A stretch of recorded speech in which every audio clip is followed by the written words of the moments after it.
The afternoon sun cast long shadows across the dusty main street of Cedar Ridge when Margaret first saw the stranger riding into town. She stood on the weathered porch of Henderson's general store clutching a telegram that had arrived just moments before and watched as the man in the dark hat dismounted his horse with the careful movements of someone who had spent too many years in the saddle. Margaret had been expecting this day for weeks now, ever since word spread that the notorious outlaw Jake Morrison had been spotted 3 counties over and was heading this way. The telegram in her trembling hands confirmed what she already knew deep in her heart. She was the bait. At 58 years old, Margaret had lived through enough hardship to understand the weight of difficult choices. Her late husband Thomas had been the sheriff of Cedar Ridge for 23 years before consumption took him 2 winters ago, and now their son Daniel wore the badge with the same quiet determination his father had possessed. But Daniel was young and inexperienced, and when word came that Jake Morrison was seeking revenge against the Henderson family for something that had happened long ago, the town council made a decision that still made Margaret's stomach turn. They would use her as bait to draw Morrison out. Margaret watched as the stranger approached the general store, his boots creating small clouds of dust with each step. She noticed how he kept his right hand near his holster and how his eyes scanned the seemingly empty street with the practiced awareness of a man who had lived his life looking over his shoulder. When he stepped onto the porch and tipped his hat politely, Margaret felt her breath catch in her throat. This wasn't Jake Morrison at all. This was someone else entirely. "Ma'am," the stranger said in a voice that carried the rough edges of too many campfires and cold mornings, "I'm looking for someone and I was hoping you might be able to help me." Margaret studied his face, noting the lines around his eyes that spoke of worry rather than cruelty, and the way he held himself with respect rather than menace. "Who might you be looking for?" she asked, though her voice came out smaller than she had intended. The stranger removed his hat, revealing graying hair that caught the afternoon light. "My name is Samuel Morrison, ma'am, and I'm looking for my brother Jake." Margaret felt the telegram slip from her fingers and flutter to the wooden porch floor. Samuel Morrison bent to retrieve it, his eyes catching the words before handing it back to her with a gentle expression. "I see," he said quietly, "you're the one they're using." Margaret nodded, unable to find words as tears began to blur her vision. She had prepared herself to face a dangerous outlaw, but she had never imagined meeting his brother, who spoke with kindness and whose eyes held nothing but concern. Samuel sat down on the porch steps with a heavy sigh that seemed to carry years of burden. "Ma'am, I need you to know something about my brother Jake," he began, his voice taking on the quality of someone sharing a painful truth. "He's been running for 15 years now, ever since that business with the bank in Millerville, and in all that time he's never hurt an innocent person." Margaret sat down beside him, feeling suddenly exhausted. "The telegram says he's coming for revenge," she whispered. Samuel shook his head slowly. "No ma'am, that's not why he's coming at all," he said. "Jake is coming to Cedar Ridge to turn himself in." The words hung in the air between them like morning mist. Margaret stared at this unexpected man who had ridden into her life with news that changed everything. "I don't understand," she said. Samuel reached into his vest pocket and pulled out a worn letter. "Jake wrote to me 3 months ago," he explained, "said he was tired of running and wanted to make things right with the law before it was too late." He handed her the letter and Margaret read it with growing amazement. In careful handwriting, Jake Morrison had poured out his heart about years of regret and loneliness, about wanting to face justice and find some kind of peace before his time ran out. "But why Cedar Ridge?" Margaret asked. "Why here?" Samuel smiled sadly. "Because your husband, Sheriff Thomas Henderson, was the only lawman who ever treated Jake with decency," he said. "Back when Jake was just a scared kid making bad choices, your husband could have shot him, but instead he gave him a chance to ride away and start over." Margaret felt tears spilling down her cheeks as she remembered Thomas telling her about that day so many years ago. He had always believed that sometimes mercy was more powerful than justice. "Jake never forgot that kindness," Samuel continued. "When he decided to surrender, he wanted to do it in Cedar Ridge as a way of honoring your husband's memory." The sun was beginning to set when Daniel arrived at the general store, his deputy badge glinting in the fading light. Margaret saw the tension in her son's shoulders and knew he had heard about the stranger in town.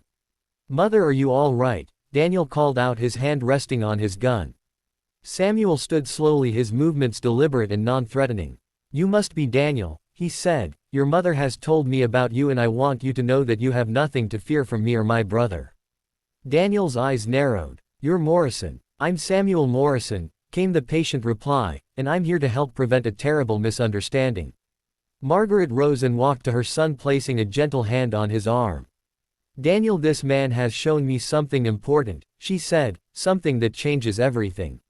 She handed him Jake's letter and watched as her son's expression shifted from suspicion to confusion to something approaching wonder. He wants to surrender, Daniel said finally.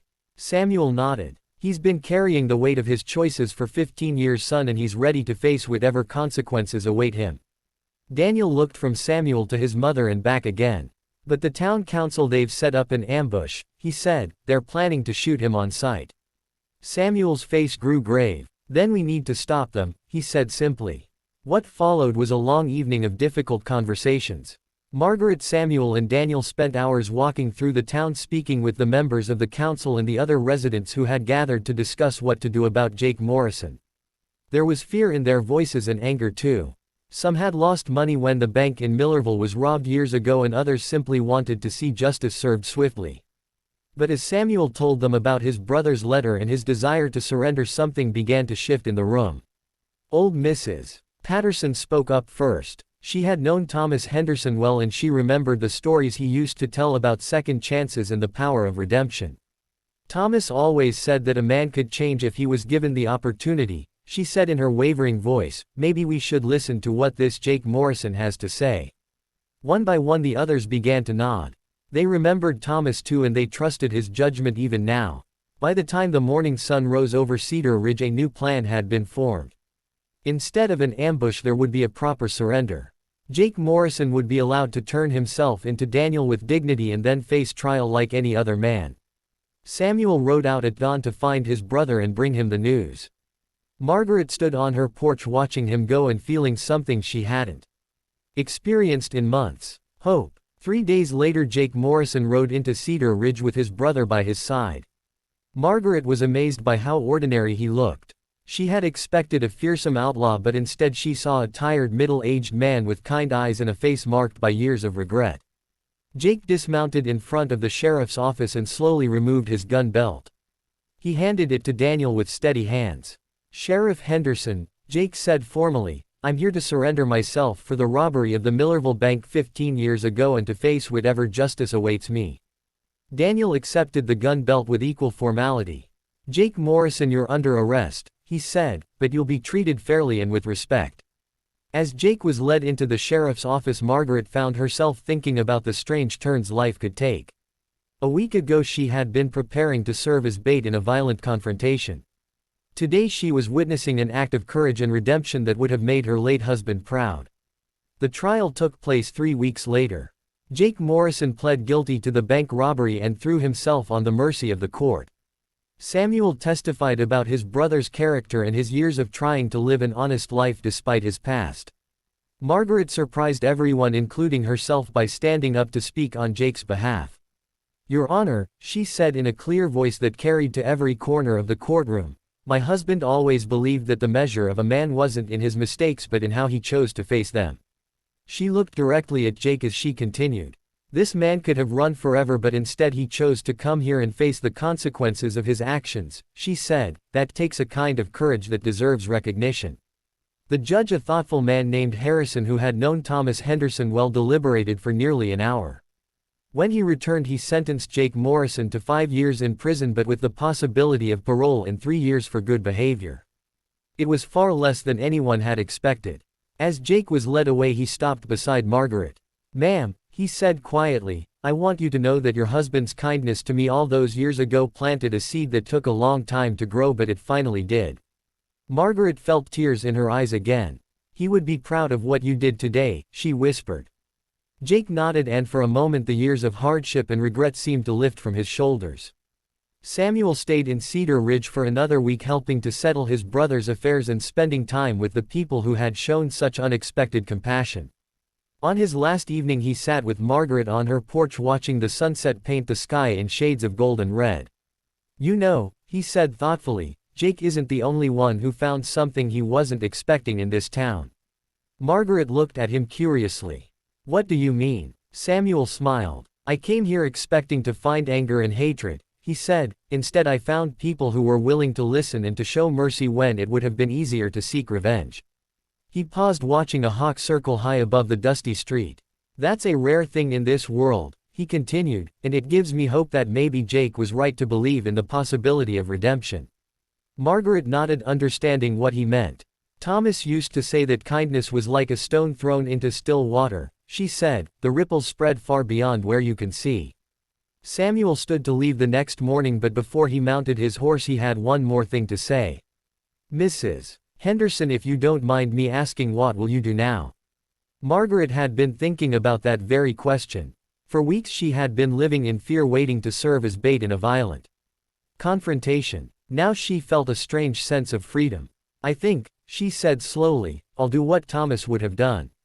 What's that? I'll try to be kind, she said simply, and trust that the ripples will reach where they need to go.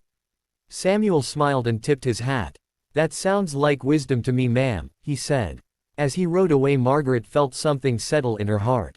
The telegram that had started this whole adventure was still tucked in her apron pocket, but its words no longer held any power over her. She had learned something important in the past few weeks. Sometimes the most dangerous thing we can do is assume we know how a story will end. And sometimes the greatest act of courage is choosing kindness when the world expects us to choose fear. Jake Morrison served his full sentence and was released after 4 years. He returned to Cedar Ridge, where Daniel Henderson hired him as a deputy. The town council was skeptical at first, but Jake proved himself through countless acts of service and dedication. He never married, but he became a beloved member of the community, known for his gentleness with children and his willingness to help anyone in need. Margaret lived to be 87 years old, and in her final years she would often tell the story of the day she learned that being bait for danger could sometimes lead to the most unexpected blessings. She would always end the story the same way. Sometimes, she would say to anyone who would listen, the very thing we fear most is exactly what we need to set us free.